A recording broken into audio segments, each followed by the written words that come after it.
მოგესალმებით ძვირფასო ტელემაყურებლებო, ეთერშია სიონის ბრძენ კაცთა კრებების ოქმების განხილვის ბოლო ეტაპი, ანუ დღეს ვკითხულობთ 23-24 ოქმებს და ამით ვასრულებთ ამ ოქმების განხილვას. ეს არის ფსიქოტრონული სამყარო, ტელეკომპანია PKTV-ის საავტორო პროგრამა და მე გახლავართ ჟურნალისტი ქეთ სესიაშვილი. ამ პროექტის ავტორი არის ბატონი ბიძინა მესხი. მოგესალმები ბიძინა. და მშვიდობიან დღეებს ვუსურვებ ჩვენს ტელემაყურებელს და რა თქმა უნდა შენ და ჩვენ ყველას. მოდით დავიწყოთ, მაგრამ სანამ დავიწყებდეთ ბიძინა ამ ოქმების წაკითხვას და განხილვას, მე მინდა საქართველოს მივუსამძიმრო კიდევ ძალიან ბევრი დანაკლისი, რაც ბოლო ხანებში ხდება კიდევ, ეს რა თქმა უნდა, ეს მკვლელობები, რაღაც ეს ტრაგედიები, აგერ ახალგაზრდები დაიღუპნენ კიდე მტკვარში, მანქანა გადავარდა არაერთ გზის, ერთი კიდევ კარგი რომ ამოიყვანეს ცოცხალი მაშველებმა, ღმერთმა გადაარჩინოს ყველა ჩვენი ქართველი შინ თუ გარეთ. იმიტომ რომ თითო ადამიანის დანაკლისი, თითო ქართველის დანაკლისი ეს ჩვენთვის ძალიან დიდი ტრაგედიაა. და ასევე მინდა მივუსამძიმრო ყველა ქრისტიანს ის მძიმე მომენტი, რაც დღეს სირიაში ხდება, როდესაც ასე არა ადამიანურად უსწორდებიან ქრისტიანებს და ეს ძალიან დიდი ტკივილია ჩვენი მთლიანად ქრისტიანული სამყაროსთვის და მე ძალიან განვიცდი ამ მდგომარეობას. ძალიან ბევრი რამ ნეგატიური ხდება სამწუხაროდ.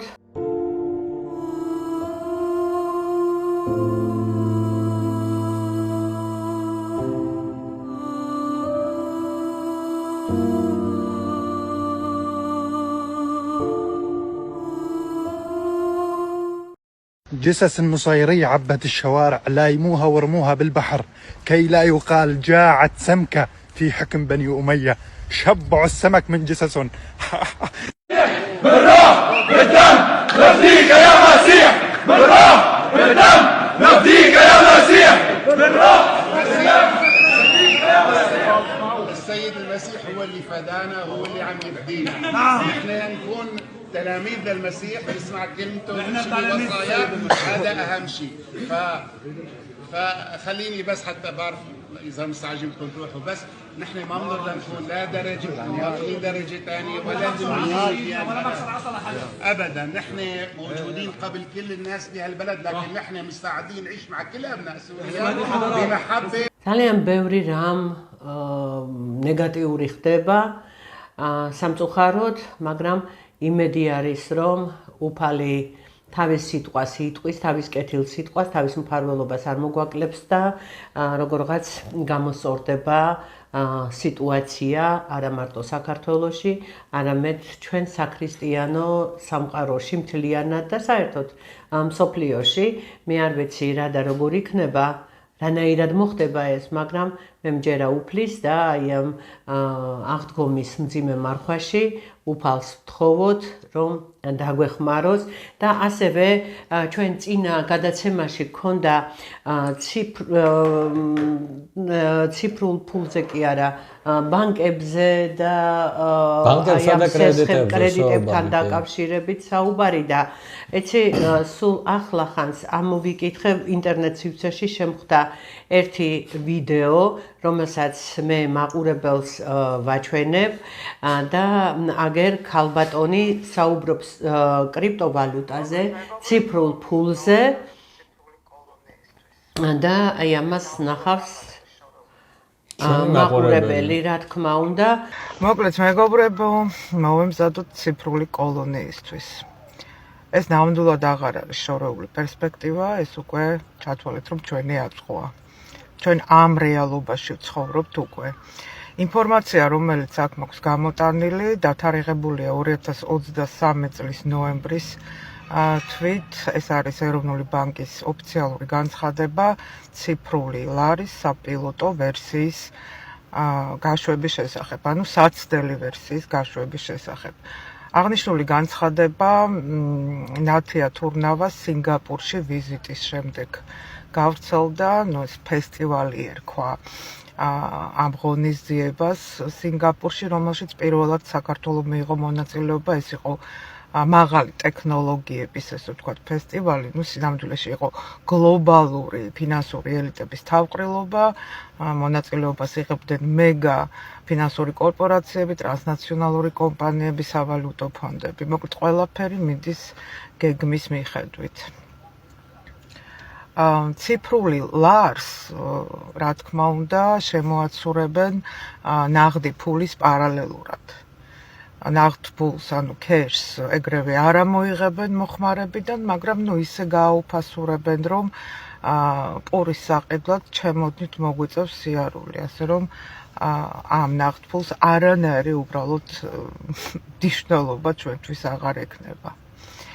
ასე რომ ის ელემენტარული ჩვენი პერსონალური სუვერენიტეტი, ჩვენი პიროვნული დამოუკიდებლობა, რომელიც ასე თუ ისე გაგვაჩნდა ჩვენი დანაზოგის და ამ ნაღდი ფულის სახით, ესეც აღარ გვექნება. არ მოეწონება ჩვენი პოზიცია, არ მოეწონება ჩვენი აზრები, უბრალოდ გავგვთიშავენ სისტემიდან.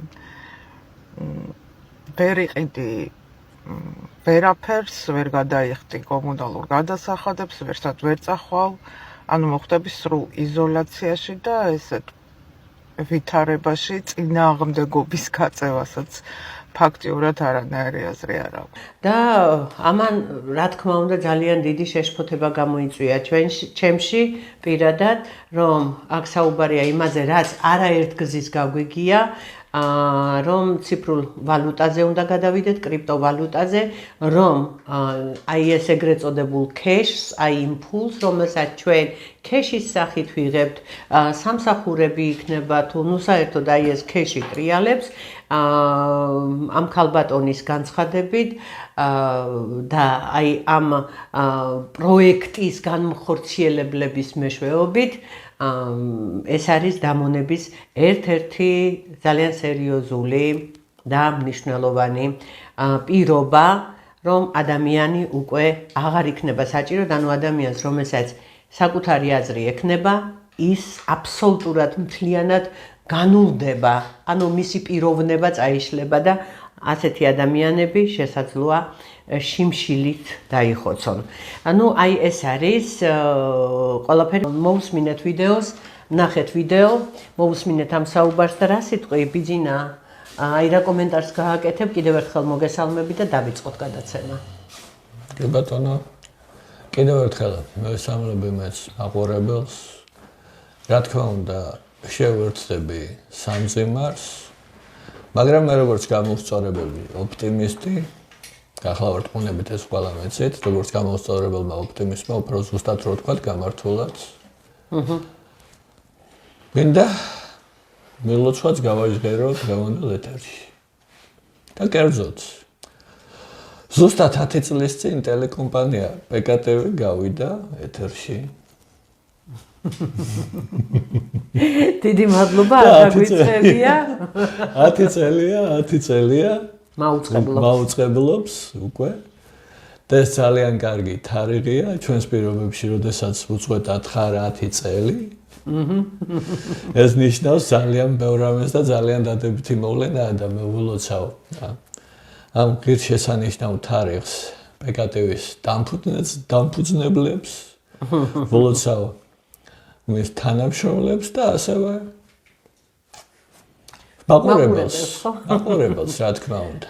მიუხედავად დიდი წინააღმდეგობებისა, PKTV ჯერჯერობით მაინც უნთქავს, ხო? რა თქმა უნდა, და ის უნთქებს ბოლომდე. მეტად სიცოცხლის უნარიანია, იმის გამო, რომ მართალ სიტყვას ემსახურება და ეს აძლევს ძალას, რომ იარსებოს და მაუწყებლობა არ შეწყვიტოს. და რაც შეეხება უკვე ამ ვიდეოს, რომელიც ჩვენ ვნახეთ, ჩვენ ამ მოქმედში ამ სიონებზეთა კრების ოქმებში შევხებივართ იგივე სიტუაციას, როდესაც ლაპარაკი იყო ერთიან ვალუტაზე მთელ მსოფლიოში და ეს ახალი თემა არ არის, რაც იმ ქალბატონმა თქვა ამ ვიდეოში. და დღევანდელ გადაცემაში შევეხებით იგივე თემას. აი, ბიძინა, მე მახსენდება 1988 წელი ის აქციები, რომლითაც ეროვნული მოძრაობა ფეხს იკიდებდა, ზვიადი და მერაბი ედგნენ ამ აქციებს სათავეში და იყო ხუდონ ჰესის წინააღმდეგ მიმართული აქციები, ანუ იმ დიდი ბუმბერაზი ჰიდროელექტროსადგურის მშენებლობას სვანეთში. ამას ახლა აი სულ უკვე იმის შემდეგ რამდენი წელი გავიდა და აბსოლუტურად ესე იგი იმხელა ბუმბერაზი ჰიდროელექტროსადგურების მშენებლობა არის ნამახვან ჰესი და ნუ რა ვიცი რომელი ერთი ჩამოვთვალო ამ პატარა საქართველოში ამდენი ჰიდროელექტროსადგურების მშენებლობა ეს რა თქმა უნდა არა ჯანსაღია, არასწორი მიმართულება არის და აი ახლა უფრო და უფრო გამიმყარდა ის მომენტი, რომ ესე იგი ამ ჰესების მშენებლობა სპეციალურად აი ამ ციფრული ფულისთვის, ციფრული ვალუტისთვის იყო საჭირო. და აი ანუ კრიპტოვალუტისთვის, რომელიც ალბათ აი ამ არა მარტო საქართველოს მამის, დღევანდელი მამის თუ რა ვიცი 70 წლის განმავლობაში მამის, ბჭყალებში მამის, რა თქმა უნდა ინტერესია, არამედ გლობალურად სოფლიო მამების ინტერესია. ძირითადად ეს გლობალური ინტერესია. კი ბატონო, ეს საქართველოსთვის საკმაოდ საზიანოა. დავიწყოთ ხო? 23 ოქმი. ფუფუნების საგნების შემცირება, კუსტარული წარმოება, უმუშევრობა, ლოთობის აკრძალვა, ძველი საზოგადოების მოკლა და მისგან ახალის აღორძინება. ღვთის რჩეული. ხალხი მორჩილებას რომ მივაჩვიოთ, საჭიროა თავმდაბლობა. ამისთვის კი უნდა შევამციროთ ფუფუნების საგნების გამოშვება. ამით გავაუმჯობესებთ ზნეობას, რომელიც დემორალიზებულია ფუფუნების ნიადაგზე. შეჯიბრების წყალობით ჩვენ ავაღორძინებთ კუსტარულ წარმოებას, რომელიც ძირს გამოუთხრის ფაბრიკანტების კერძო კაპიტალს. ეს საჭიროა იმიტომ, რომ ფაბრიკანტები ხშირად განაწყობენ მასებს მთავრობის წინააღმდეგ. კუსტარული წარმოების ხალხმა არ იცის, რას ნიშნავს უმუშევრობა. ამით ის ემორჩილება არსებულ წესრიგს, შესაბამისად მთავრობასაც. უმუშევრობა ყველაზე საშიშია მთავრობისათვის. ჩვენთვის ეს პრობლემა არ იარსებებს. კანონით აიკრძალება ლოთობაც და გასამართლდება როგორც ადამიანთა წინააღმდეგ მიმართული დანაშაული. ქვეშევრდომები ბრმად ემორჩილებიან მხოლოდ ძლიერებს, რომელსაც ჩათვლიან თავის დამცველად. რად სჭირდებათ მათ მეფეში ანგელოზებრივი სული შეამჩნიონ? მასში ძალის გამოხატულება უნდა დაინახონ. დღეს არსებული მთავრობა ხელმძღვანელობს ჩვენს მიერ დემორალიზებულ საზოგადოებას, რომელიც უარყოფს თვით ღმერთსაც კი. სადაც ბობოქრობს ანარქიის ცეცხლი. ამ მთავრობის შემცვლელმა მეფემ უნდა მოკლას ასეთი საზოგადოება, რომ შემდეგ აღადგინოს ორგანიზებული მხედრობის სახით, რომელიც იბრძოლებს სახელმწიფოს წინააღმდეგ. ეს რჩეული ღვთით დადგენილია, მან უნდა დაძლიოს უგუნური ძალა, რომელიც ინსტინქტით მოძრაობს.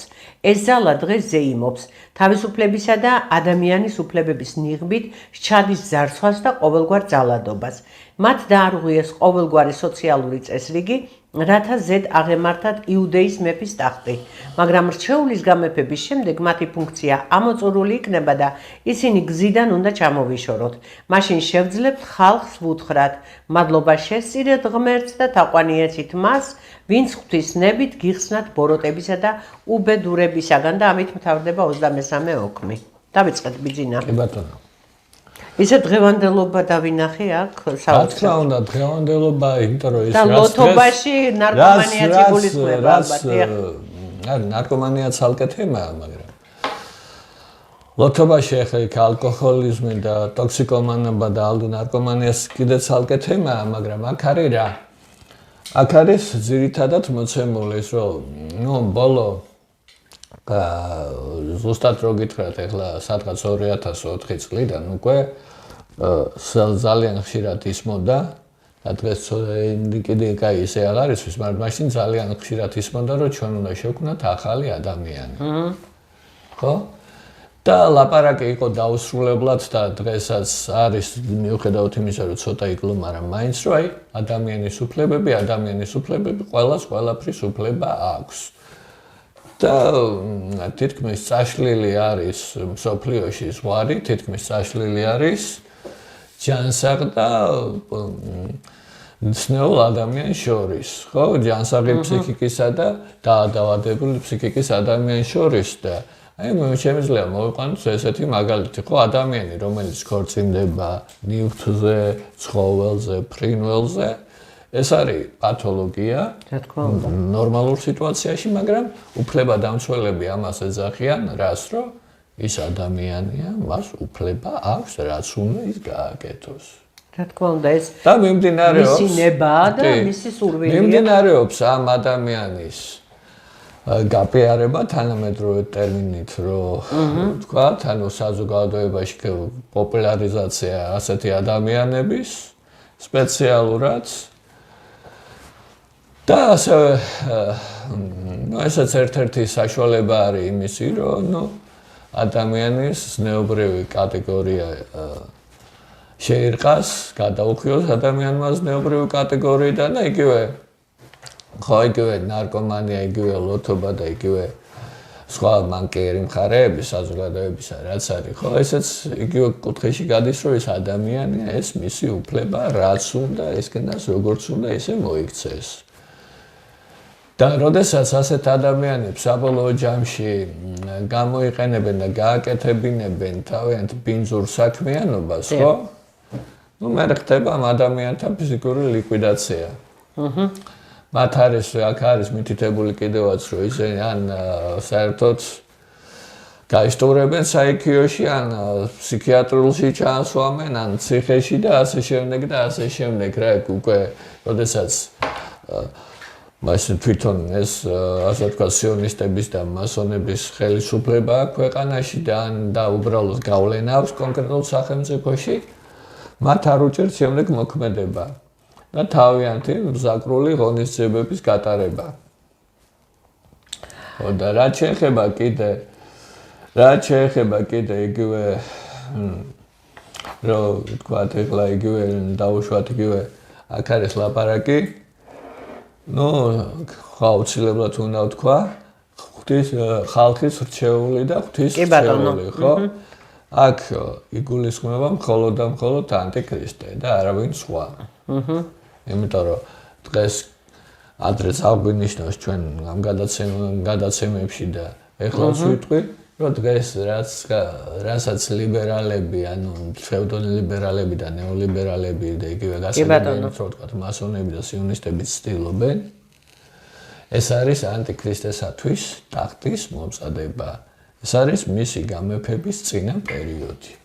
ალბათ შენ იმასაც გულისხმობ რომ აი დღეს უკვე დღიარი მე რამდენი თვიარი მიმდინარეობს რუსთაველზე ეს დაუსრულებელი რაღაცა აქციები, რაღაც უკვე ხალხი ვეღარ აღიქვამს ამას, იმად რომ ეს არის რაღაცა სერიოზული მსვლელობა ან სერიოზული პროტესტი, უკვე გადავიდნენ ყველანაირ ზღვარს და თითქოს ის მუხტი ახალგაზრდობაშიც დაილია, შემცირდა ის მუხტი, მაგრამ სამაგიერო წინ წამოიწია განსაკუთრებულად, მით უმეტეს რაღაცა ერთი პერიოდი, სულ ახლახანს იყო რაღაც ერთი თვის წინ, როდესაც ნემსებიანი რაღაცები გამოქონდათ, ფიტულები, რაღაცა ვითომ ჯადოებს აკეთებდნენ, რაღაცა საშინელებებს ჩადიოდნენ და იმას წვავდნენ და რაღაცა თანაცხადია ეგრეთ წოდებული ჯენზითაობა ხო უყურებდა არა და ეს არის კატასტროფა.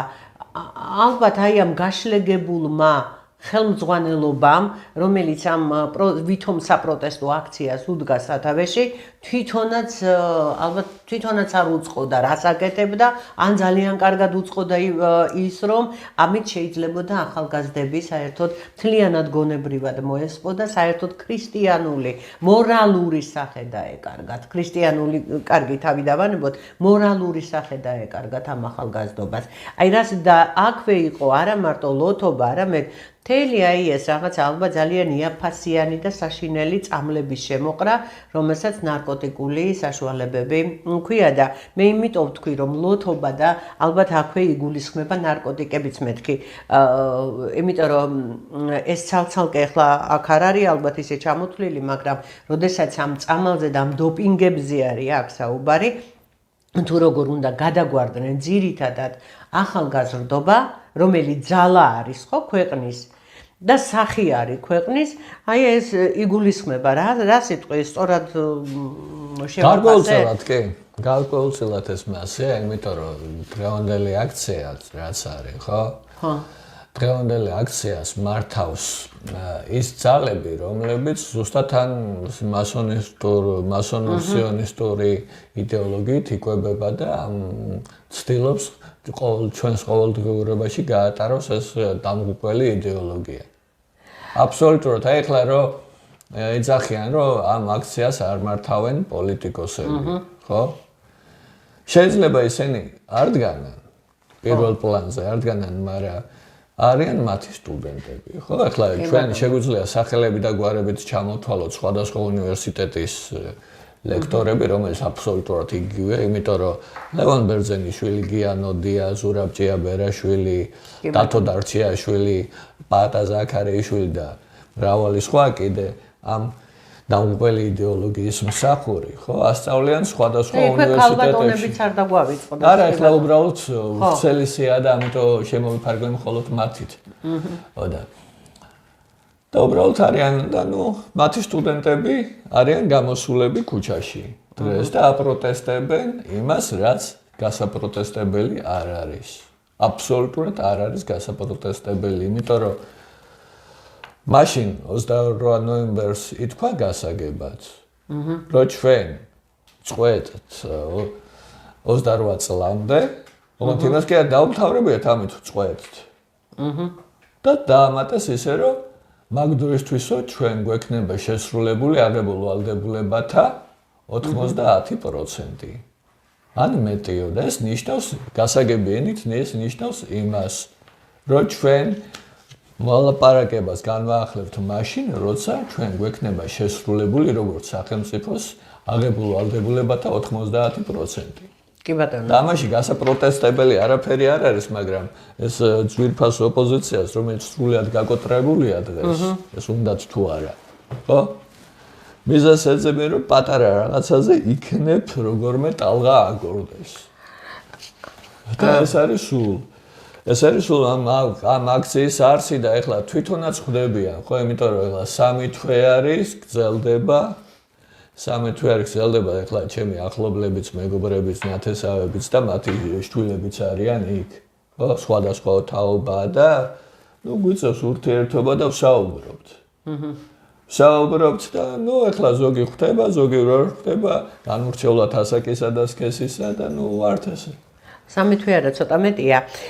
ბიძინა, აი ნახე, აი აქ ამ ოქმში ერთ-ერთ აბზაცში მოცემულია ასეთი რამ.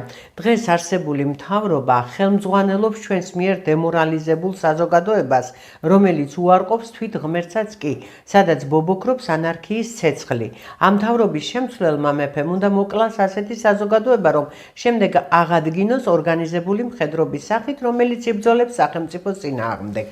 ეს მართალია ძალიან დიდი ხნით ადრე არის დაწერილი ეს ოქმები, მაგრამ დღევანდელობასთან აშკარად მიმართებაშია, მით უმეტეს თუ ისევ დავუბრუნდებით აქციებს, რომელსაც აი ამ აბზაციდან გამომდინარე შესაძლოა ვიფიქროთ, რომ ამ აქციებს ხელს უწყობს დღევანდელი ეგრეთ წოდებული ხელისუფლებაც, რომელიც თითქოს არბევს, თითქოს კი არა არბევს, ძალიან მძიმე სიტუაციაში არიან ერთმანეთის პირისპირ. გასაგებია ის ახალგაზრდობა, რომელიც არიან იქ ძალიან კარგი ახალგაზრდობა, გონიერი ახალგაზრდობა, რომელსაც გონია, რომ მართლა სამშობლოსთვის იბრძვის, მაგრამ იქ არ გაჟღერებულა არც ერთი ფრაზა გაუმარჯოს დამოუკიდებელ საქართველოს, ეს საერთოდ არ არსებობს ეს, ანუ ეს დევიზი არ არსებობს, ეს მოწოდება არ არსებობს და აპროტესტებენ თვითონაც არიციან რას, მაგრამ ამას მიუხედავად იმისა, რომ არბევენ, რაღაცა კოლოსალურ ჯარიმებს უწერენ, ხელისუფლებაზე მაქვს საუბარი, და პოლიციურ სისტემაზე, რომელიც რა თქმა უნდა ემსახურება ხელისუფლებას და უწერენ ჯარიმებს, აპატიმრებენ, ანუ ციხეში ეწეღან შენ თქვი რომ ან საგიჟეთში ათავსებენ, ან ციხეში ათავსებენ და უმეტესობა ახალგაზრდობისა ციხეში წაიყვანეს. აი ახლა ახანს დაარბიეს, შეუვარდნენ სტუდენტებს. მე ასე ვიტყვი, თეატრალურ ინსტიტუტში აღარ მინდა ეს უნივერსიტეტები, ამაზე მე უკვე გადაცემაში ვისაუბრე, რომ არ შეიძლება ყველაფერს უნივერსიტეტი დაარქვა. თეატრალურ ინსტიტუტში და იქ სტუდენტები დააჯარიმეს, იქაც იყო ეს მთელი გაწევ-გამოწევა პროტესტები, საზოგადოება კიდე 10 ნაწილად დაიყო და არა 2 ნაწილად. ნუ მე აღარ ვიცი უკვე რა ხდება, რაღაცა ქაოტურ გარემოში ვართ მიმყოფები და ეს იმას ნიშნავს, რომ აი ეს სიტყვები დღეს არსებული მთავრობა ხელმძღვანელობს ჩვენს მიერ დემორალიზებულ საზოგადოებას, რომელიც უარყოფს თვით ღმერთსაც კი, უკვე ღმერთზე აღარც არის საუბარი, ქრისტეს იესო მაცხოვარზე აღარც არის საუბარი. აღარაფერზეა საუბარი. მიდიან პირდაპირ კი ბატონო. აგიხსნი, აქ მთავრობაში გულისხმება ესეთი მთავრობა, რომელიც არის მართული მათი მხრიდან. საუბარი. აღარაფერზეა საუბარი. მიდიან პირდაპირ კი ბატონო. აგიხსნი, აქ მთავრობაში გულისხმება ესეთი მთავრობა, რომელიც არის მართული მათი მხრიდან. კი ბატონო, ეს მთავრობა არ არის მართული ამათი მხრიდან. არა, შემიძლია ძალიან მარტივად დავასაბუთო, რასაც გულისხმობ. კი ბატონო, დაასაბუთე. შემიძლია დავასაბუთო, რასაც გულისხმობ, იმიტომ რომ მე არაერთხელ მithქვავს გადაცემაში თავის დროზე რა უთხრა ყოფილმა ელჩმა ირაკლი ღარიბაშვილს და ხორციელდება აბსოლუტურად. კი ბატონო, თქვია, ხო? რომ პირდაპირ უთხრა, რომ თქვენ არ ახართ ის ხელისუფლება, რომელიც ჩვენ საქმეს აკეთებს, ჩვენ უნდა მოვიყვანოთ ის ხელისუფლება, რომელიც ჩვენ საქმეს გააკეთებს. ეს უთხრა ამერიკის ყოფილმა ელჩმა კელი დეგნამლა აქვს ამერიკას ვინ ეკითხება, რომ მოიყვანოს მან ჩვენთან ხელისუფლება. აი, ამ იდეოლოგიის მიხედვით, ჩემო კარგო, ეკითხება. ამ იდეოლოგიის მიხედვით და შენ კარგად გახსოვს ესეთი გამონათქვამები, რომ ევროპა და ამერიკა რო გვეტყვიან, ჩვენ სალფეხზე უნდა დავდგეთ და ბევრი სხვა სისულელე კიდევ და დღესაც ხო ამ იდეოლოგიის მატარებლები. მე ეს რომელმა ხელისუფლების წარმომადგენლებმა თქვენ აბა გაიხსენე? კი, გეტყვი ესე თქვა სახალხო დამცველის აპარატის თანამშრომელი. მე სახალხო და კი ბატონო, რომელიც იყო არასამთავრობო ორგანიზაციაში და არის არასამთავრობო ორგანიზაციაში. კი ბატონო, მაგრამ ეს და მე იყო რეკეთი ერთი წუთი მერე უყურე. ეგეთი რაღაცაც არის აქ, რომ ეს ხალხი, მოდი ასე ვიტყვი რა, ისე გავიხსენებ იმას, რომ ის ადამიანები არიან უფროსი თაობა, რომელიც ამ ახალგაზრდებს მართავს.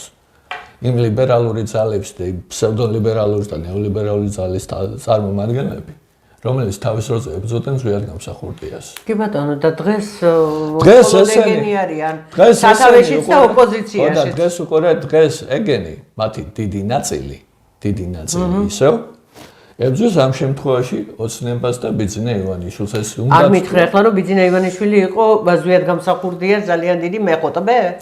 მე მაგას არ ვამბობ, რომ ეს მე უბრალოდ ვაფიქსირებ ფაქტს, რომ დღეს ეს ძალა ებძვის ბიძინა ივანიშვილს და ქართულ ოცნებას და რატო ებძვის მაგასაც გეტყვი. აბა კი ბატონო, მაგრამ მე მაყურებელს ვეტყვი, რომ ძალიან ცუდია, რომ პირდაპირ ეთერში ვერ მუშაობთ გარკვეული მიზეზების გამო და ამიტომ კარგი იქნებოდა, რომ მაყურებელი შემოსულიყო.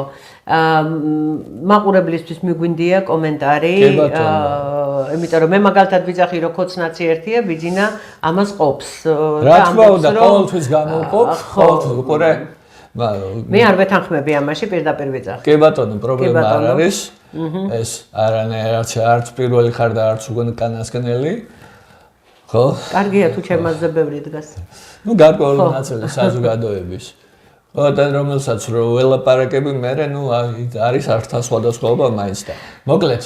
ხო. ბევრი რო ველაპარაკო ახლა, ხო, ერთი და იგივე არ არის, მაგრამ რასაც ვამბობ, იმას ვიტყვი, რომ ჯერ ერთი დავიწყოთ იქიდან, იმას ვამბობდი, რომ იგივე ხო, ეს იყო აქამდე უკრაინის ომამდე, ადრესს ნათქვამს ვიმეორებ ისევ, რომ შევარდნაძეც, სააკაშვილიც და ოცნებაც ყველაფერს აკეთებდა ისე, როგორც ეუბნებოდნენ. კი ბატონო. ყველაფერს აკეთებდა და უკრაინის ომის შემდეგ, ხო? იწყება უკვე განსხვავებული პოზიციები ამ ძალებს შორის და თვითონ ოცნება არის ძალა კლასიკური ლიბერალური მიმდინარეობის რაც შეეხება მანამდე წინა ხელისუფლებებს, ხო? ესენი ორივე შევარდნაძეს და სააკაშვილიც იყვნენ და არიან, აი ზუსტად ამ ნეოლიბერალური და ფსევდოლიბერალური ძალის წარმომადგენლები, ამ ზუსტად ერთ-ერთი გამტარებლები იმ იდეისა, რასაც 64 ოქმიში გვიკაიჩინებენ. და ის რომ ეს არის ძირითადად რაც მინდოდა მე თქვა ამბავზე და დანარჩენს კიდე გავშლი. კი ბატონო. მე მაიგივე იქ დასკვნით გადაცემაში რომელიც კი ბატონო. მე მაინც შეგეწინააღმდეგები აქ და ერთს გაგახსენებ. სულ მარტივ მაგალითს, მოდი ესე მარტივი დავარქვა, თუმცა ეს მარტივი არ არის, მაგრამ მარტივი მაგალითი. მიხეილ სააკაშვილი არის ვივამეთში და გადის მკურნალობაში. ხო, ვივამეთში ვინ მოათავსა? მიხეილ სააკაშვილი თავისით ხო არ გადავიდა? არ გადავიდა. კი ბატონო, ეს ერთი ფაქტი. ვივამეთში კი არა, ეგ უნდა ყოფილიყო აბსოლუტურად ძალიან მძიმე პირობებში ციხეზე. ხო, კი, ადამიანის უფლება ყველგან უნდა იქნას დაცული, პატიმრის უფლებაზე, რა თქმა უნდა, ყველგან უნდა იყოს უფლება დაცული. მე მძიმე პირობებს იმას კი არ ვიმ, მძიმე რეჟიმის კოლონიაში უნდა ყოფილიყო ის გამწესებული, ან ეგრეთ წოდებული კრიტში და ასე შემდეგ და არა ვივამეთში ხან თავი რომ მოიგიჟიანა, თანაც ხან რა და ხან რა. მაგრამ გარდა იმისა, რომ აი ამ საკითხს ასე ვაყენებ, მე მინდა ვთქვა რასთან დაკავშირებით არის გასამართლებული მიხეილ სააკაშვილი, როგორც პატიმარი, ვითომ პატიმარი ახლა მძიმე მდგომარეობაში რომ არის ჯანმრთელობის მხრივ და გადის მკურნალობას ვივამეთში. კოსტუმების და პალტოების ასე შემდეგ. 9 მილიონის გათქლება. ერთი წუთით. ნაცემა დაარქვეს ამბავს პიჯაკების საქმე, მაგრამ 9 მილიონი რომელი პიჯაკი იყოს? არა, ერთი წუთით. ახლა მე დღეს მიუსაჯეს 9 წელი ამ საქმის გამო და იქ არის ჩამონათვალი კონკრეტულად რა. კი ბატონო, კარგით. პიჯაკებზე იქ საერთოდ არ არის. კი ბატონო, კარგით, მომისმინეთ ერთი წუთით. ეს ადამიანი არ უნდა გასამართლებულიყო არც 9 მილიონის გამო და არც მით უმეტეს პიჯაკებზე. ის უნდა გასამართლებულიყო სამშობლოს ღალატის გამო, რომელი მუხლით სააკაშვილის პერიოდში იქნა კონსტიტუციიდან ამოღებული და რომელი მუხლით ბიძინა ივანიშვილის თუ რა ვიცი ოცნების მთავრობაში და ხელისუფლებაში არ იქნა კონსტიტუციაში დაბრუნებული. ამიტომ ძალიან კარგი თუ დააბრუნებენ, მაგრამ მიხეილ სააკაშვილი, რომელმაც ჯერ მარტო მიხეილ სააკაშვილზე მაქვს საუბარი და აღარაფერს ვამბობ მის ქვეშევრდომებსა და მის წრეზე. გიგი უგულავა, გავიხსენოთ, რამდენ მილიონზე იყო საუბარი გიგი უგულავას მიერ მოპარულ მილიონებზე. ეს სამშობლოს ღალატი არის თუ არა? რა თქმა უნდა. არის. სამშობლოს ღალატი უნდა იქნას. რატო აქამდე ამდენი წლის მანძილზე 2012 წლიდან, ეხლა არის 2025 წელი. რატო არ იქნა ამდენი წლის განმავლობაში დაბრუნებული სამშობლოს ღალატის მუხლი? რატომ არის ირაკლი დოკვაძე, რომლის თაობაზეც ყოველ დღე ტელეკომპანია პეკა ტიბზე გადის ამ ადამიანის შესახებ. მას შეწყალება არ ჭირდება, გადაცემები გადის და ამონარიდები გადის და ყველაფერი.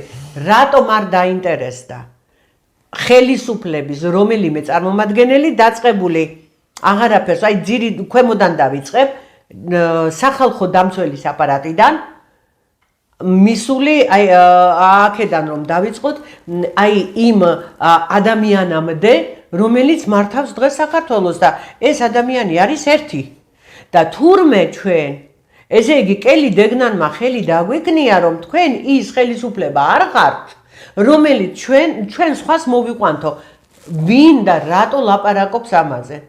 მოდი და ისიც გავიხსენოთ, 90 შენ კარგად თქვი წეღან, რომ ის ადამიანების ხედან და მოსულები არიან დღესაც და გუშინაც, კი ბატონო, დღესაც და გუშინაც და გუშინწინაც, რომლებიც ზვიად კანონიერ პრეზიდენტს და შენ მისი პრესსამსახურის წარმომადგენელი ხარ ზვიად გამსახურდიაცი, რომელიც გროზნოში იმყოფება, გასაგებია ცოტა ხანია თუ ბევრი ხანი, ხო წარმოადგენდი იმ პრესსამსახურის წევრი პრესსამსახურის თანამშრომელი ვიყავი. კი ბატონო, ეს გროზნოში ხო? მე შენგან ვიცი ეს ყველაფერი და მოდი, კანონიერი პრეზიდენტი, რომელიც იარაღის ძალით დაამხეს, რომელსაც ერქვა პუტჩი, მაშინ ჩვენ ეს სიტყვა არ ვიცოდით და ჩვენთვის ახალი იყო ეს სიტყვა პუტჩი, მერე უკვე თანდათან შევისწავლეთ, იმიტომ რომ ჩვენ პატარა გოგო ბიჭები ვიყავით მაშინ და აი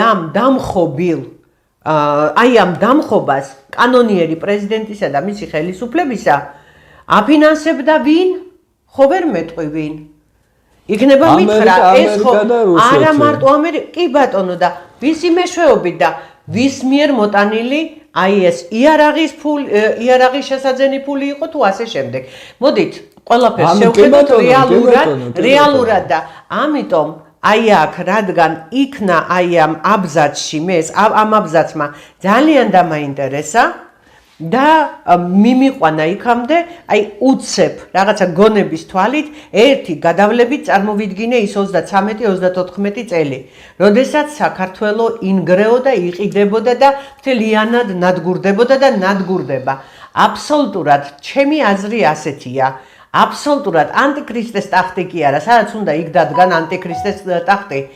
ჩვენთან ანტიქრისტეს ტახტი ვერ დაიდგმება. ვერასოდეს, სანამ კიდევ ვარსებობთ ის ადამიანები, რომელთაც გვაქვს განსხვავებული აზრი და სამშობლოს სასიყვარულო აზრი, მოსიყვარულე აზრი. გულები, ვისაც გვაქვს სამშობლოს სიყვარული და ერის სიყვარულით ანთებული.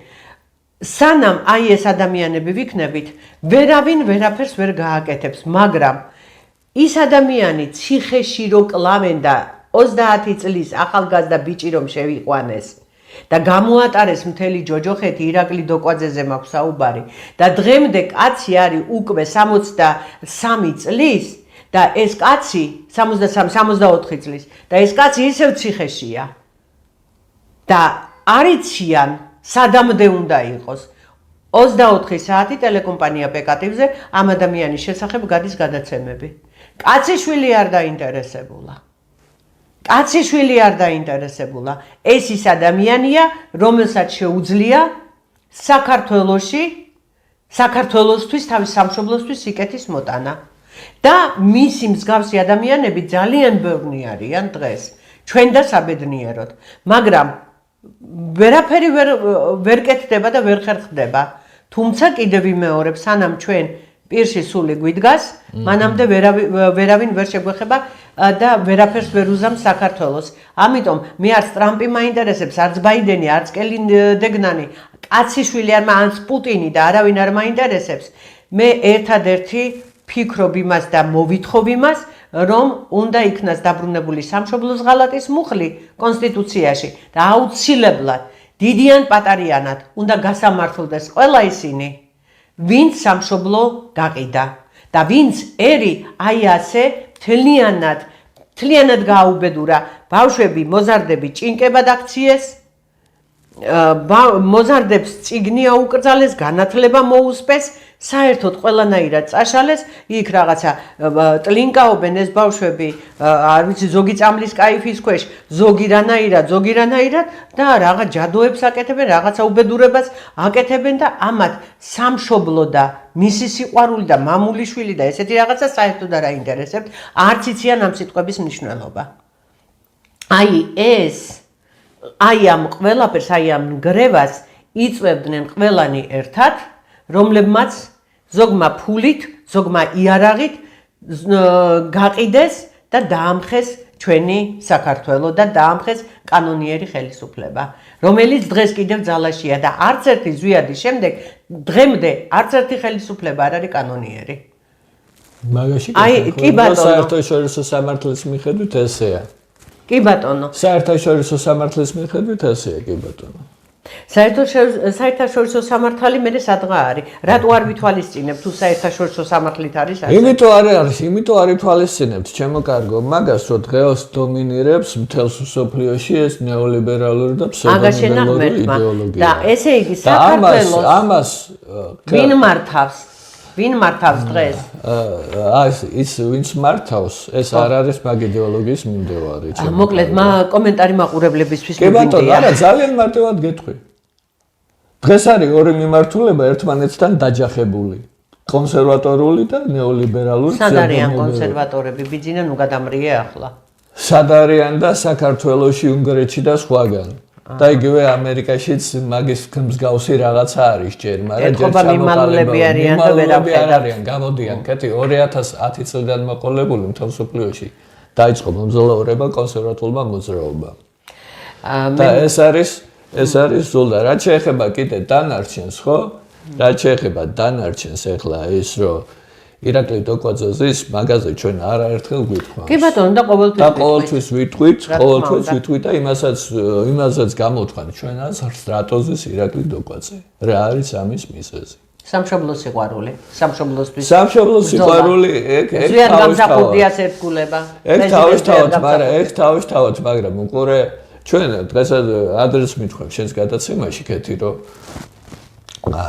როდესაც პროკურატურას მიეცა ჯერ კიდე 2012-16 წლის პარლამენტმა რომ შეისწავლა ირაკლის საკითხი და პროკურატურას მიეცა რეკომენდაცია რომ ირაკლი გაანთავისუფლეთ, ხო? ირაკლი არ გაანთავისუფლეს იმის გამო, რომ ირაკლის საქმის პროკურორი ლევან ბაჩიაშვილი. გიორგი ბაჩიაშვილის ძმა. დღეს არის იმ დეპარტამენტში, რომელიც განიხილავს ამ საქმეებს. აგა შენა ღმერთმა. ეს არის ერთ-ერთი მიზეზი. ლევან ბაჩიაშვილი რატო იკავებს იმ თანამდებობას, რომელზედაც არაერთგზის გვისაუბრია, რომ ეს ადამიანი არის კორუმპირებული ადამიანი და ეს ადამიანი არ უნდა იკავებდეს იმ თანამდებობას, რომელ თანამდებობაზეც არის. და ვის ხელისუფლებაში არის ეს ადამიანი მოყოლებული ნაცებიდან გადმოსული დღემდე? კი ბატონო, მოყოლებული ნაცებიდან გადმოსული დღემდე ეს არის ბევრი ადამიანი, მაგრამ აქ არის ორი მომენტი კეთი. პირველი ის, რომ სანამ ადამიანი ცოცხალია, მანამდე მას ყოველთვის აქვს საკუთარი დანაშაულის გამოსყიდვის და საკუთარი შეცდომის გამოსწორების. კი ბატონო, მაგრამ რატო ამდენი ხნის მანძილზე ვერ გამოიყენა? მეორე არის ის, რომ დღევანდელი ხელისუფლება პოლიტიკური ნიშნით არავის არ დევნის. უბრალოდ მას პროფესიული ნიშნით ხელმძღვანელობენ, კაცი გაევის გარკვეულ კონკურსს და всё, იწყებს მუშაობას. და მე ისინი როგორ გამოიყენებენ ამ თავის შანსს უკვე ცალკე-ცალკე თემაა და ბიძინა მე მგონი შენ ღრუბლებში ცხოვრობ. სულაც არა მე ამ წუთას რეალობაში ტრიალებ რაც აქ არის. კი ბატონო. რაც ამ ქვეყანაში ტრიალებს და უბრალოდ რა არის ეს ადამიანს არ უნდა დაუკარგო არც ცუდი და არც კარგი. ხო? როდესაც კარგი არ უნდა დაუკარგო და ცუდი უნდა ამხილო. კი ბატონო. არც კარგი ზუსტად ეგ არის. ხო, მაგრამ კარგს მე ვერ ხედავ, ხო? ეგ ძალიან ცუდია რომ ვერ ხედავ. კი ბატონო. თუნდაც ელემენტარულად აი ეს ეგრეთ წოდებული რაღაცა საშინელი ნახაზები რომ შექმნეს გზებზე, ეს ანუ ვიცობა ან ღალატი და 24 საათი, ესე იგი არ ვიცი, ნუ სასტიკი და საშინელი ავტოავარიები, თბილისის ქუჩები გადაჭედილი, ხალხი ნერვები დაწყვეტილი, უკვე ჭკუიდან გადასული ადამიანები. ეს არის საშინელება, საშინელი უვიცობა. აღარაფერს ვამბობ რაიონების, მე არ ვიცი ახლა იქ როგორი სიტუაციებია და რანაირად დახაზეს გზები, მაგრამ ის რაც თბილისში ხდება, ეს არ არის უბრალოდ ქაოსი. ეს არის ანარქიის ერთ-ერთი შემადგენელი ნაწილი. გაგიჟებული ადამიანი, რომელიც აბსოლუტურად თითქმის ყველაფერზე არის წამსვლელი. ის რაც ყოველ საღამოს, ყოველ დღისით და ყოველ დილით ხდება თბილისში. ეს არის არასწორად დახაზული გზები. ანუ ყველაფერს რომ მივხედოთ, აი ჩვენ ნებისმიერ სოციალური საკითხი რომ ავიღოთ ბიძინა, ყველაფერი არის იქითკენ მიმართული, რომ ნერვებ დაწყვეტილმა ადამიანმა არა უბრალოდ დაამთავროს თვითმკვლელობით თავისი სიცოცხლე, არამედ შეიძლება დაკლას, მოკლას, მე ეს ასე დაყრილი ნარკოტიკები, ასე ყველაფერი ერთად აღებული, მე აღარ ვიცი და დაყიდული მიწები და გაბატონებული უცხოელები. ანუ ყველაფერი ეს საქართველოში, ყველაფერი ერთად მოქმედებს და აი მოდი ეს ძალა დღეს ზეიმობს თავისუფლებისა და ადამიანის უფლებების ნიღბით ჩადის ძარცვას და ყოველგვარ ძალადობას. მათ დაარღვიეს ყოველგვარი სოციალური წესრიგი, რათა ზედ აღემართათ იუდეის მეფის ტახტი. მაგრამ რჩეულის გამეფების შემდეგ მათი ფუნქცია ამოწურული იქნება და ისინი გზიდან უნდა ჩამოვიშოროთ. მაშინ შევძლებთ ხალხს ვუთხრათ, მადლობა შესწირეთ ღმერთს და თაყვანიեցით მას, ვინც ღვთისნებით გიხსნათ ბოროტებისა და უბედურებისაგანო და ჩვენ ახლა ნამდვილად არ ვაპირებთ იმას, რომ თაყვანი ვცეთ დღევანდელ ძალიან მარტივად ავხსნი მაგას. ძალიან მარტივად. კი ბატონო, შენახსენი, მაგრამ აქ არის რა, რომ როდესაც ანტიქრისტე გამეფდება, ხო? ვინც ამ გამეფებას შეუწყო ხელი და იღვაწა და იშრომა ამისთვის, მათ უყველას გააქრობენ. ძალიან კაი. გისმინოს ღმერთმა. გააქრობენ ის თანამედროვე მსოფლიოს მამები, რომელიც ცდილობენ რომ დაეპატრონონ მთელ სამყაროს. და მოაქციონ როგორც არაერთ გზის კითხვაც, მთელი მსოფლიო მოაქციონ ერთიან საზღვრებში, ერთიან პოლიტიკურ, ეკონომიკურ, სამართლებრივ და რელიგიურ სივრცეში. კარგით, მოდით გადავიდეთ 24 ოქმზე შენის ნებართვით, ხო? კი ბატონო. ოქმი ნომერი 24. დავით მეფის ძირის გაძლიერება, მეფის მომზადება, პირდაპირი მემკვიდრეობის მოცილება, მეფის ბედისწერა, იუდეის მეფის ზნეობის გარეგნული უმწიკვლობა. ახლა გადავალთ დავით მეფის დინასტიური ძირის გაძლიერების გზის განხილვაზე. დავითის ტომის რამდენიმე გვარი მოამზადებს მეფეებს და მემკვიდრეებს შეარჩევს არა მემკვიდრეობის უფლების მიხედვით, არამედ ნიჭისა და უნარის მიხედვით. გააცნობს მათ პოლიტიკის იდუმალ საიდუმლოებებს. მართვის სადავეებს ვერ დაეუფლება ის ადამიანი, რომელსაც არ ეცოდინება ხელოვნების სამალავები. მხოლოდ ამ პირებს ეცოდინებათ პრაქტიკულად პოლიტიკურ-ეკონომიკური მიმდინარეობის და სოციალური დაკვირვების საუკუნოვანი გამოცდილების შედეგად შედგენილი გეგმები. ერთი სიტყვით კანონთა კომპლექსი, რომელიც თვით ბუნებამ დაადგინა ადამიანური ურთიერთობების დასარეგულირებლად. პირდაპირ მემკვიდრეებს ხშირად წაერთმევათ ტახტზე ასვლის უფლება, თუ სწავლის პერიოდში გამოიჩენენ ქარაფშუტობას, სირბილეს და სხვა სისუსტეს, რომელიც საზიანოა მეფისთვის. ხოლო ძლიერნი სასტიკნიც კი მიიღებენ მმართველობის სადავეებს ჩვენი ბრძენებისაგან. ავადმყოფობის შედეგად ნებისყოფის მოდუნების ან სხვა სახის უუნარობის გამოჩენის შემთხვევაში მეფემ კანონით უნდა გადასცეს მმართველობა სხვას. მეფის გეგმები მიმდინარე პერიოდისთვის და მით უმეტეს მომავლისთვის შეუმჩნეველი უნდა იყოს ყველასათვის, თვით მისი მრჩევლებისთვისაც კი. მხოლოდ მეფემ და მასთან განდგომილმა ბრძენმა უნდა იცოდეს მომავალი. მეფის სახეში ქვეშევრდომებმა თვით ბედისწერა უნდა განჭვრიტონ. ამიტომ ვერავინ ვერ მიხვდება რისი მიღწევა სურს მეფეს თავისი ბრძანების შესასრულებლად. შესაბამისად ვერავინ გაბედავს წინაღუდგეს მას უხილავ გზაზე. საჭიროა რომ მეფის გონებრივი შესაძლებლობა ეფარდებოდეს მმართველობის გეგმას. ამიტომაც ტახტზე ასვლამდე მან უნდა გაიაროს გამოცდა ბრძენებთან. იმისათვის რომ ხალხი იცნობდეს და უყვარდეს თავისი მეფე, საჭიროა რომ ის ხშირად გამოდიოდეს ხალხის წინაშე. ეს შეაკავშირებს ორ ძალას, რომელიც დღეს ჩვენი წყალობით ურთიერთდაპირისპირებულია. იუდეის მეფე არ უნდა დაემორჩილოს საკუთარ ვნებებს, განსაკუთრებით ავხორცობას. არავითარ შემთხვევაში არ უნდა მისცეს ცხოველურ ინსტინქტებს აღმოცენების უფლება. ავხორცობა ყველაზე მეტად არყევს გონებრივ შესაძლებლობებს და შეხედულებათა გარკვეულობას. აზროვნებას მიაპყრობს ადამიანური საქმიანობის ცუდ ცხოველურ მხარეს. დავითის ტომიდან გამოსულმა მსოფლიო მბრძანებელმა თავისი ხალხის სამსხვერპლოზე უნდა მიიტანოს პირადი სიამოვნებები. ჩვენი მეუფე სამაგალითო და უმწიკვლო უნდა იყოს და ამით მთავრდება ჩვენი რა სიონის ბრძენკაც და კრებების ოქმები. დიახ. აბა რას ვიტყვით? კი ბატონო.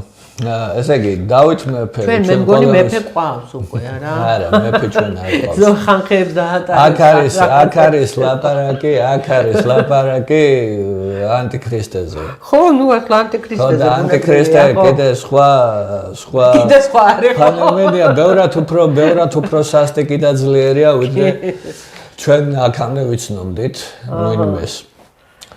ხო და აქ ბიბლიიდან ვიცით ჩვენ ვინ იყო დავით მეფე რა თქმა უნდა. თუ გინდა ახალგაზრდობას აუხსენი ვინ იყო დავით მეფე? ამას უბრალოდ აღარ შევჩერდები აქ. კაი ბატონო. უბრალოდ ეს ხო და უბრალოდ აქ არის ლაპარაკი რაზე და როდესაც ესე იგი ამ სიონისტების და მასონების მიერ უნდა იყოს გადაბირებული და მათი იდეოლოგიურ ქვეშ და მათი გავლენის ქვეშ მოქცეული სუსტად დავით მეფის შთამომავლები სასურველია რომ იყვნენ ესენი რადგან ის ასე ვთქვათ პირდაპირ კავშირშია ისრაელთან როგორც ასე ვთქვათ ღვთის რჩეულერთან მაგათი ასე ვთქვათ გადმოცემით და ჩვენ არაერთხელ გვითხოვთ რომ მთელ მსოფლიოს იმიტომ იხსენიებენ გოებად ანუ მეორე ხარისხოვანერად რომელიც ემსახურება მხოლოდ ებრაელებს და მათი მთელი მსოფლიოს ფუნქცია არის მხოლოდ ეს რომ ემსახუროს ებრაელებს და გაექვემდებაროს მათ და დავით მეფეს შთამომავლები რომლებიც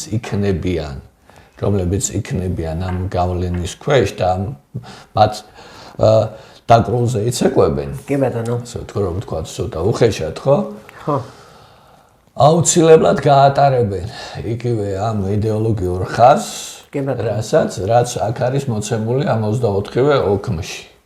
ხოლო თუ ვერ გაატარებენ, ხო? თუ ვერ გაატარებენ, მაშინ ჩაანაცვლებენ სხვა ადამიანებით, რომლებიც იქნება მათი ნდობით აღჭურვილი პირი, მათი გამოზრდილი და ასე ვთქვათ, მათი იდეოლოგიის მსახური და რომელიც შემდგომ დარწმუნებული იქნებიან იმაში, რომ 100%-ით გაატარებს აბსოლუტურად იგივე სახელმწიფო პოლიტიკას უკვე გლობალურ მასშტაბში, რაც აქ არის მოცემული და იგივე, როდესაც აქ არის უკვე ანტიქრისტეზე ლაპარაკი, ხო, მან და არის იყოლება რჩეული, ანუ რჩეველი, კონკრეტული რჩეველი, რომელიც იქნება განდობილი ნიშნავს მაგას, ეს არის მისი პირველი მრჩეველი, გნებად მთავარი მრჩეველი, რომელთანაც ის ათანხმებს ყველაფერს და დანარჩენი, არის ტექნიკური საკითხები, რომელიც უკვე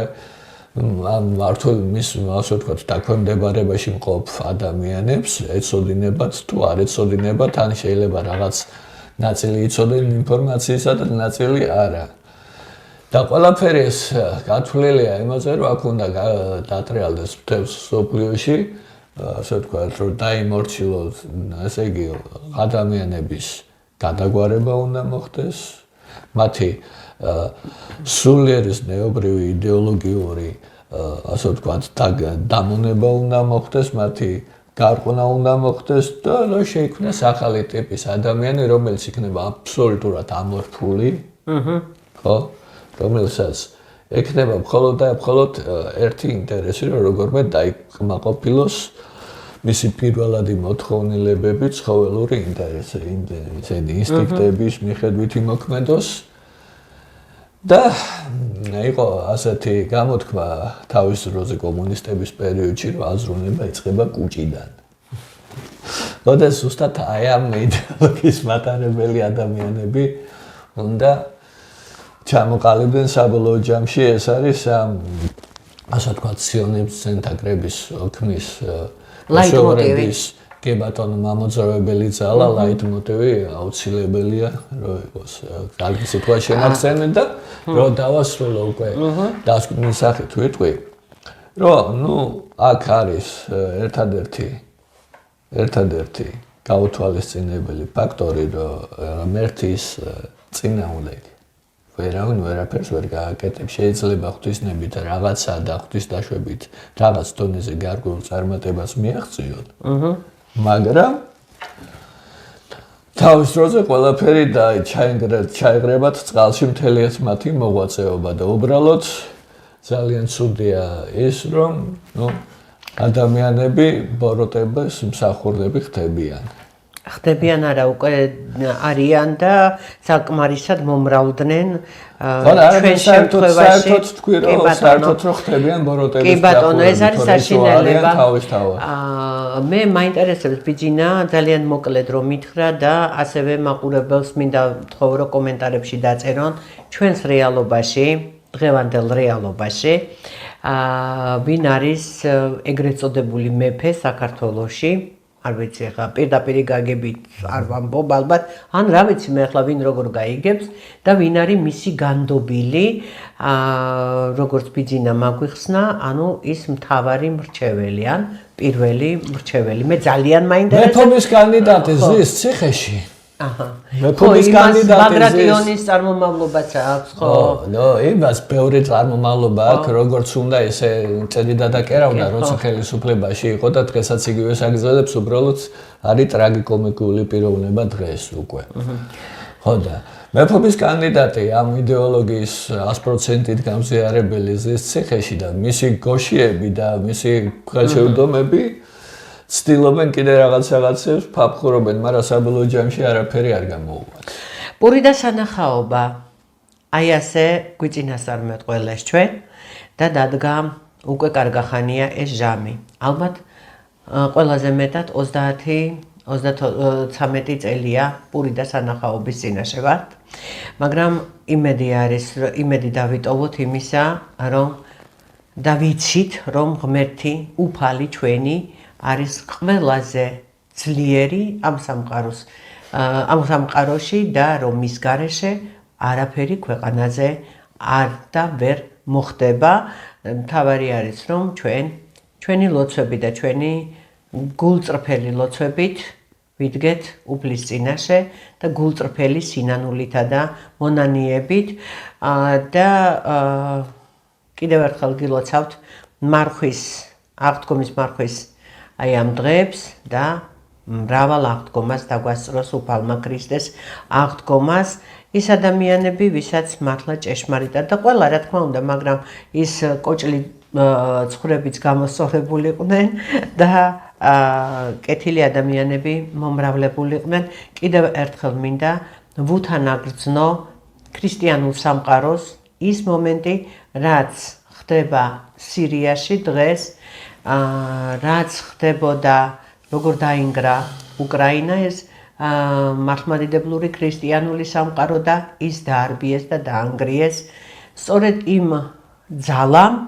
რომელსაც არ ვიცი ახლა ეს სიონისტები ქვია თუ მასონები ქვია თუ რაღაცა შინელება მოკლედ არა ქრისტიანულმა ძალამ რომელიც საკმაოდ მომრავლებული იყო თავად უკრაინაში ასევე მინდა საქართველოს უთანაგრძნო იმაში რომ ყოველ დღე ჩვენი სამწუხაროდ ჩვენი ლამაზი ახალგაზრდების სიცოცხლე რაღაცნაირად აი ტრაგიკულად მთავრდება ხოლმე და მინდა რომ ეს სიტუაცია გამოსწორდეს ძალიან მინდა რომ ემიგრაციაში ქართველი ემიგრანტები ემიგრაციაში მყოფები იღუპებიან ძალიან ყოველ დღე თითქმის ნუ ეს Facebook უკვე სოციალურ ქსელებში აღარ შემიძლია შესვლა ამიტომ რომ სულ ამ ტრაგედიებს ვეცნობი ძალიან მინდა რომ ჩვენი ქართველები დაბრუნდნენ და ჩვენთან ერთად გაუძლონ იმ სიტუაციას რომელშიაც აქ მყოფები ვდგავართ და ვუძლებთ და ერთ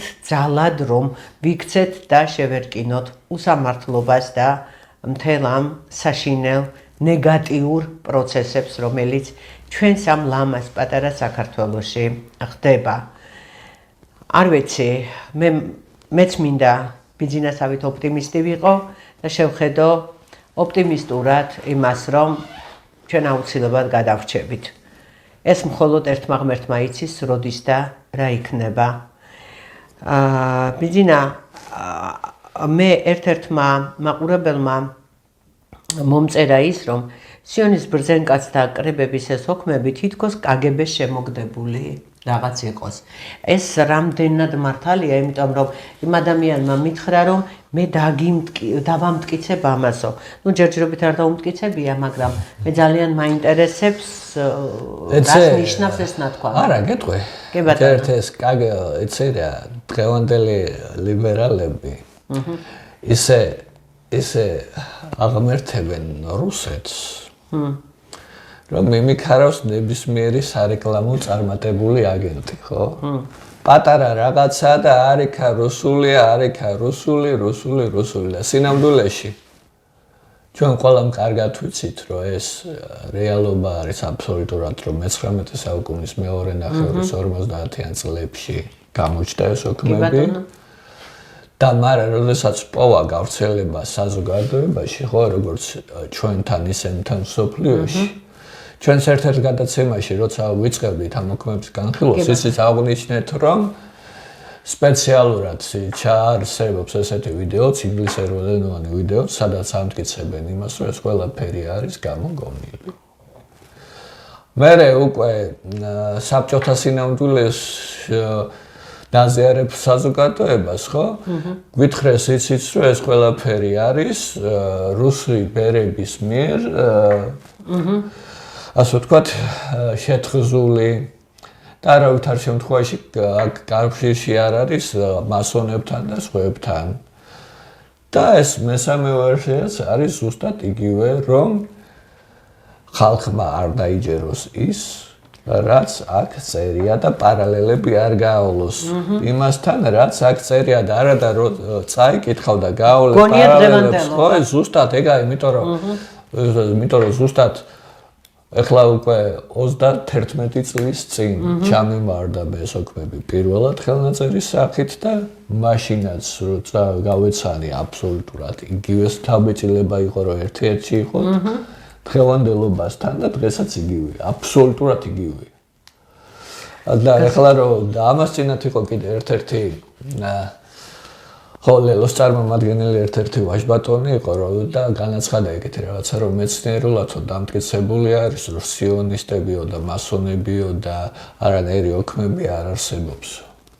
ანუ ძალიან აშფოთებთ ვიღაცა და რა თქმა უნდა, და აქ ერთ-ერთ ოქმებში აქ ჩვენ რომ განვიხილავდით, ხო, იქ არის, რომ გადაბირება სპეციალურად ავტორიტეტული პიროვნებების, მეცნიერების, ინტელიგენციის, რომელიც სპეციალურად გაატარებენ იმ ხაზს, რაც აწყობთ ამ ვაჟბატონებს.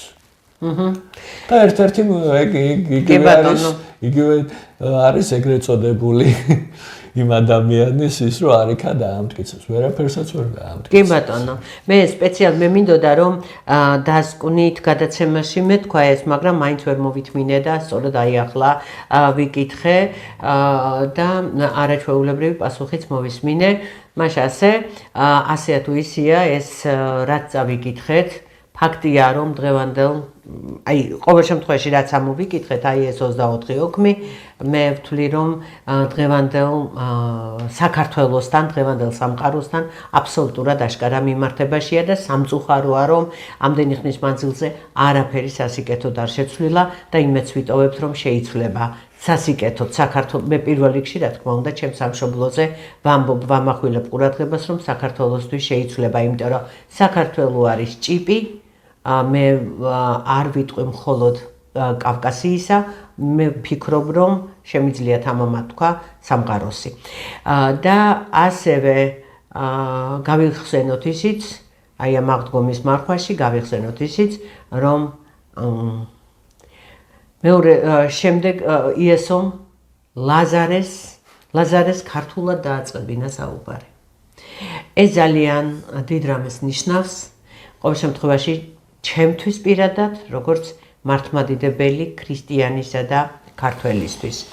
და მე უფრო მიასკეცდება და მიათასკეცდება ის გრძნობა, რომ ქრისტიანებს დევნიან ვიღაც სხვა შულის ადამიანები იმისათვის, რომ სწორედ ქრისტიანი, ქრისტეს მადიდებელი ადამიანი არის ამ სამყაროსთვის უძლიერესი ადამიანები და თუ კი ნოეს კიდობანი დარჩება კიდევ იქნება ეს ნოეს კიდობანი, ქრისტიანი აუცილებლად იქნება წარმართველი ძალა. ან ასე იქნება, ან მე მინდა რომ ასე იყოს და ბიბლიაც როგორც ამბობენ, ბიბლია, დღევანდელი ბიბლია, რომელიც ჩვენ ხელთ გვაქვს, ის ანუ სხვა ნამდვილი ბიბლია არსებობს და დღეს ჩვენ მე მგონი არასწორ ბიბლიაზე არა, ნამდვილი ბიბლია არსებობს ყველაფერი, რიგზეა კეთის დავეთანხმები ბევრ რამეში და დავამატებ უკვე საყოველთაოდ ცნობილ იოანე ზოსიმეს თქმას, ხო? დამარხულ არის ენაი ქართული დღემდე მეორედ მოსვლისა მისისა. და იმიტომ რომ საბოლოო ჯამში საქართველო როგორც ღვთისმკურთხეული ქვეყანა იტყვის თავის სიტყვას თელს სოფლიოში ან ამ სამყაროში და იგი უკვე ამას ამბობს მთელი მისი ისტორიის მანძილზე. დღესაც ამიტომ გვიტევენ და კიდე შეგვიტევენ სანამ ეს სამყარო იარსებებს და სანამ ჩვენ საბოლოო ჯამში არ დავამტკიცებთ რომ ვართ ღვთის რჩეულიერი კი ბატონო და ღვთისათვის თავდადებული ერი ღმერთისთვის თავდადება არის ჩვენი მისია, ჩვენი ფუნქცია და ჩვენ ამას გავაკეთებთ. მიუხედავად იმისა, რომ ეს ვიღაცებს უნდა თუ არა და აქ ნაირ-ნაირი სიტუაციებით და ნაირ-ნაირი დივერსიული და ტერორისტული აქტებით რო ცდილობენ რაღაცებს, ეს საბოლოო ჯამში არ გამოუვათ. რა თქმა უნდა, და კიდევ ჩვენი სამშობლო გადარჩება და ჩვენი ერი გადარჩება, რა თქმა უნდა, თუ კი ჩვენ გავძლიერდებით რწმენაში უფლისადმი და კიდევ კონსტიტუციაში უნდა აღდგეს სამშობლოს ღალატის მუხლი და აუცილებლად უნდა დაბრუნდეს პასპორტში ეროვნება და მამის სახელი. აუცილებლად. ეს ჩვენთვის აუცილებელია. მე ასე ვფიქრობ. და გაუმარჯოს დამოუკიდებელ თავისუფალ საქართველოს, გვათქმევინოს სულ მალე ღმერთმა და რომ ღმერთი არის ჩვენთან, არც და იყოს. არც და იყოს და კიდე დავამატებ ერთს, რომ შემოვინახე ბოლოსთვის. კი ბატონო. გაზაფხული დადგა, შესანიშნავი თვე არის მარტი ქალებისათვის განსაკუთრებით და ყველა ქალბატონს ვილოცავ მარტის დადგომას და საერთოდ გაზაფხულის დადგომას. მადლობა დიდი. ძალიან დიდი მადლობა ყველას გილოცავთ. მარტის თვეა ჩვენი, ჩვენს ხასია ჩვენის, აპრილი სულ დაგვამშვენებს და აგვაყვავებს ფერებით. ასე რომ მრავალ მარტს, მრავალ გაზაფხულს, მრავალ აპრილს, მრავალ ზაფხულს და მრავალ ზამთარსა და შემოდგომას გაუმარჯოს და ვითღეგრძელოთ ხალხო და ვიაროთ ქართულად.